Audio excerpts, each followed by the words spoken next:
I suppose this is going to sound like a really strange way to discover intuition and to be taught. I didn't learn how to develop my intuition in a class. I didn't learn from a book. In fact, at the time, television was even new in the world, and that's a clue. I was 10, around 9, 10 years of age.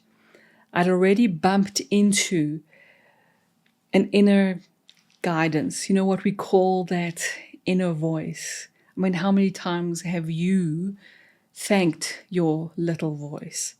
How many times have you wished you would listen more to your inner voice? That softer, gentler inner guidance system that so many people can relate to. But I had a strange, perhaps looking back, a strange way of being taught how to reliably develop my intuition. And it literally was my quote unquote inner teacher or little voice that taught me a couple of really useful methods that became a cornerstone to the way I used intuition for the rest of my life. And if you said to me, Cole, of all the gifts, of all the skills, of all the knowledge, and I've been a lifelong learner, right? And I've been a teacher since the age of 17. Of everything that I've found, what won't I be willing to give up?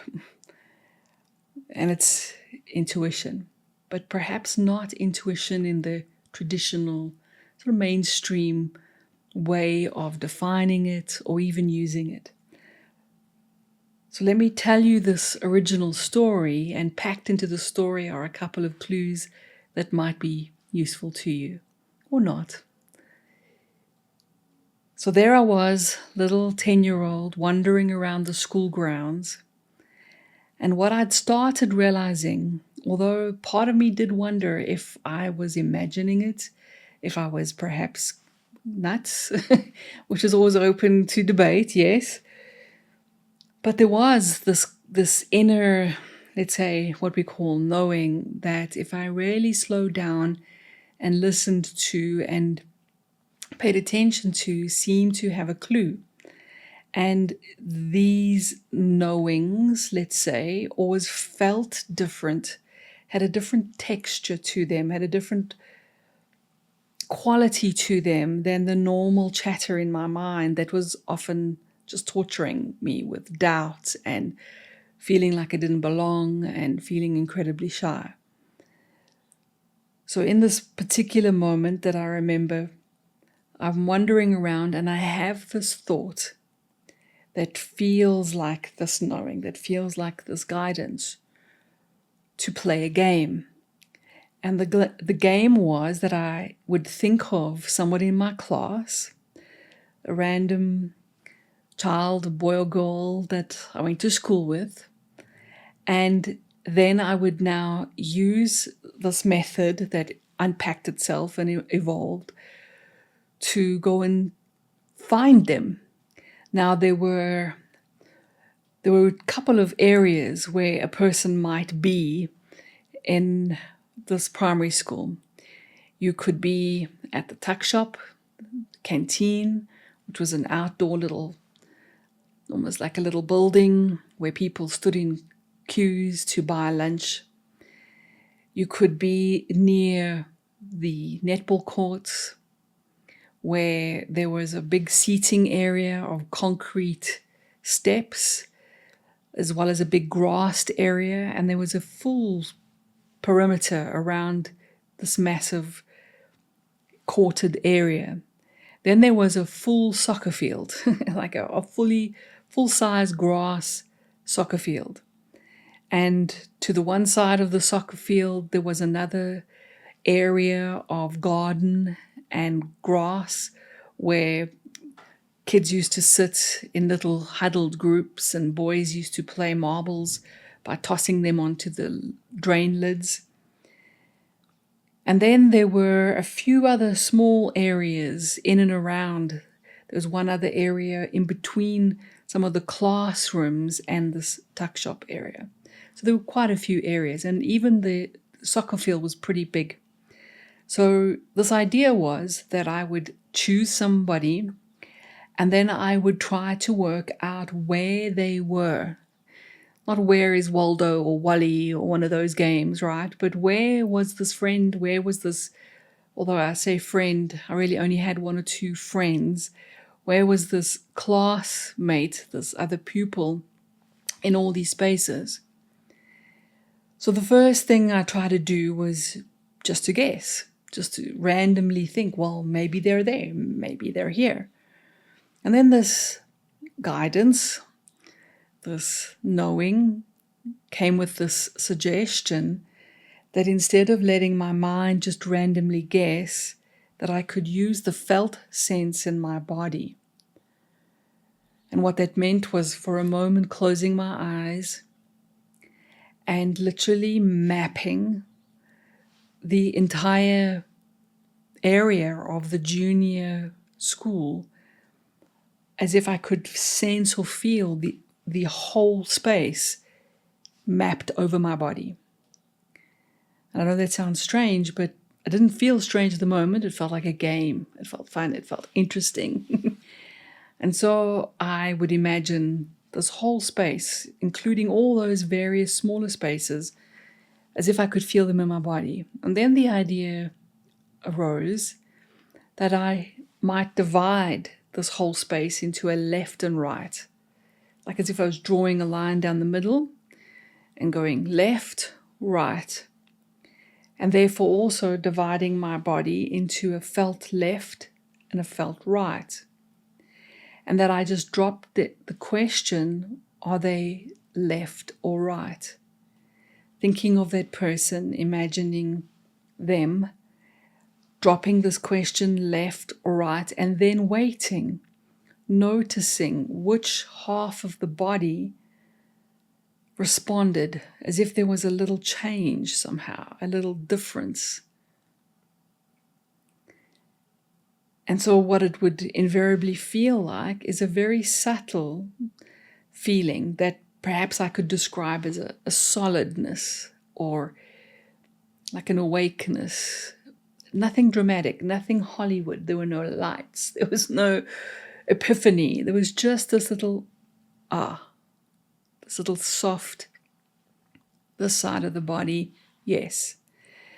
Then I would almost imagine deleting the half that didn't feel relevant and bringing that whole half that was left and mapping that into my body and dividing it in half again, then turning it around, dividing it in half again. So you get the idea that I was almost excluding, or narrowing down until I was left with a very small bit of space, perhaps somewhere just in front of the tuck shop, the canteen, or perhaps just left of the netball field, or perhaps the top right of the soccer field.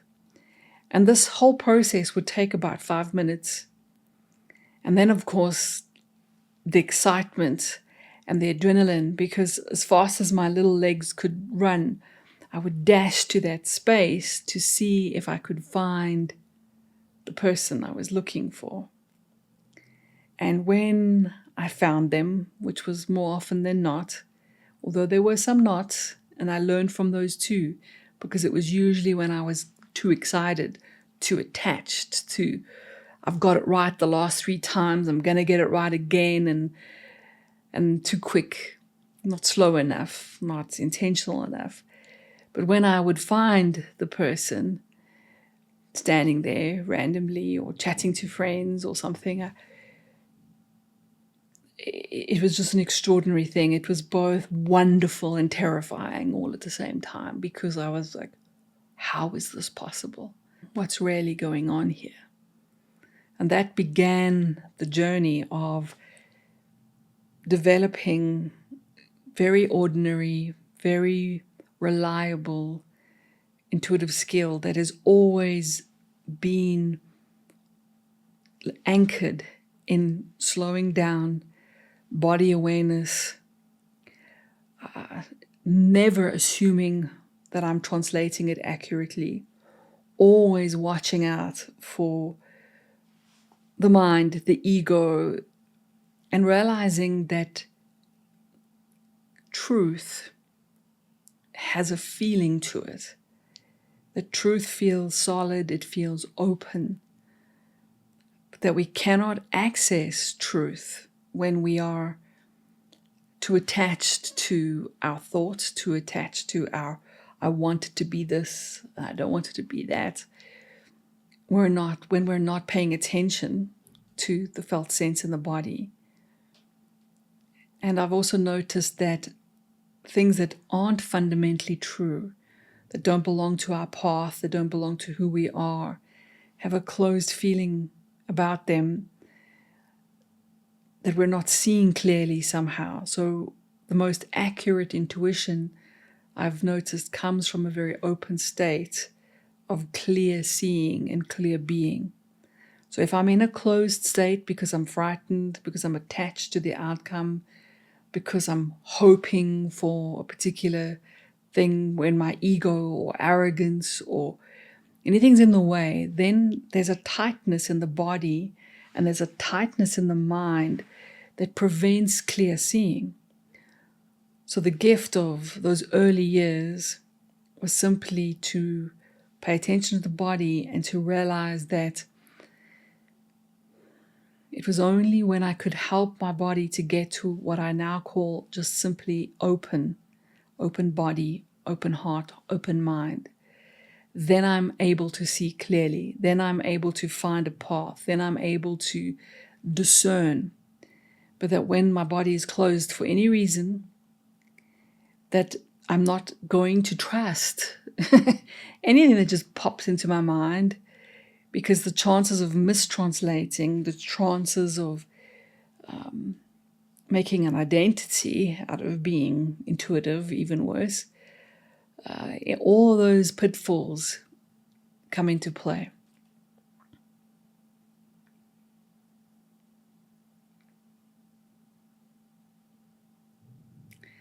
So I do hope that that is helpful or interesting. I'd love to hear how you discovered your intuition and how my story might have served you.